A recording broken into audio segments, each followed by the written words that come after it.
Hello there. We just got done watching A Quiet Place Day 1.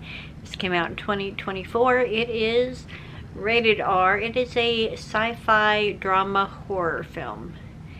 A woman named Sam finds herself trapped in New York City during the early stages of an invasion with alien creatures, by alien creatures with ultra-sensitive hearing. Ergo, The Quiet Place. I thought it was actually pretty decent. I have not watched the other movies in this franchise, but yeah, I actually thought this was a pretty decent movie.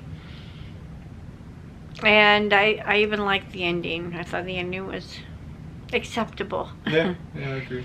But yeah, I would give this a solid 4 out of 5 stars. Yeah, it was a good for 4 me. out of 5. Just enough jump scares in it to get you. So. It definitely had a couple jump scares. Yeah, it got her good.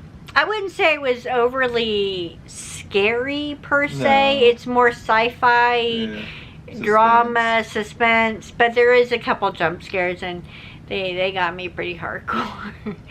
But yeah, I'll see if I can find a link out. If I can, I'll put it below. If you've seen A Quiet Place Day 1, let me know what you thought of this movie. And if you haven't seen this movie, do you typically enjoy movies that are kind of like sci-fi suspense with like aliens attacking? Let me know down below. For me, it's really kind of a case-by-case basis, because the alien invasion, aliens attacking stuff, that really kind of freaks me out. It really scares me. So some of those movies I skip, but I would say this is worth watching. Thank you so much for watching, and I'll see you in the next one.